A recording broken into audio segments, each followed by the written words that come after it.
il était une fois, dans un passé lointain, un roi sage et courageux régnait sur un vaste royaume niché entre des montagnes majestueuses et des vallées verdoyantes. Ce roi, réputé pour son intelligence et sa bravoure, nourrissait une passion profonde pour la chasse, une activité qui lui procurait sérénité et clarté d'esprit, loin du tumulte de ses responsabilités. Le roi partait régulièrement à la chasse, entouré de ses fidèles gardes. Un jour, lors d'une de ses expéditions, il décida de pénétrer avec quelques membres de sa suite dans une forêt dense qu'il n'avait jamais explorée. Le temps était calme, les rayons du soleil filtraient à travers les branches des arbres imposants, et les chants mélodieux des oiseaux ajoutaient une touche de tranquillité à l'atmosphère. Pourtant, une sensation étrange enveloppait la forêt, une impression d'être surveillé par une force invisible. Alors qu'il s'éloignait de ses compagnons, le roi aperçut soudain un cerf blanc, une créature rare et fascinante qu'il n'avait jamais vue. Ébloui par sa beauté, il décida de le poursuivre, convaincu que cette proie serait le trophée le plus précieux de sa vie.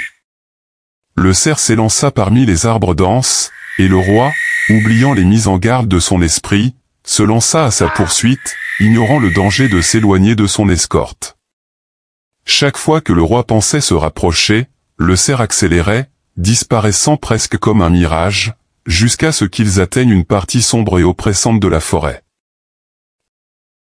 Déterminé, le roi banda son arc et tira une flèche, mais au moment où celle-ci quitta l'arc, une lumière éclatante jaillit de nulle part. Le roi poussa un cri de douleur en se tenant le visage, réalisant qu'il venait de perdre la vue. Tout devint noir. Assis, abasourdi, il ne comprenait pas ce qui s'était passé.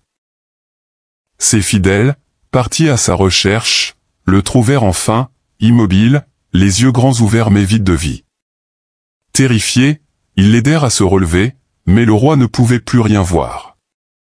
De retour au palais, il convoqua tous les médecins et sages du royaume, des villages les plus éloignés aux plus proches, les pressant de venir sans délai.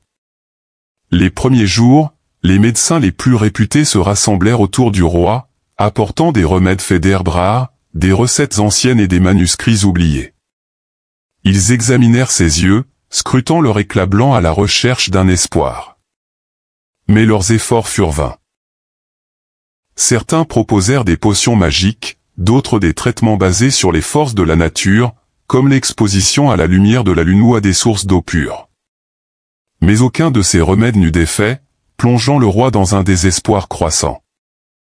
Un matin, alors que le palais était enveloppé dans un silence lourd, reflet de la tristesse qui pesait sur le royaume, une vieille femme se présenta à l'entrée du château. À son arrivée, une servante chargée de recevoir les mendiants et de leur offrir l'aumône l'arrêta.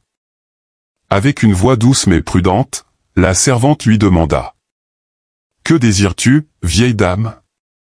La vieille releva les yeux avec une assurance surprenante pour son âge.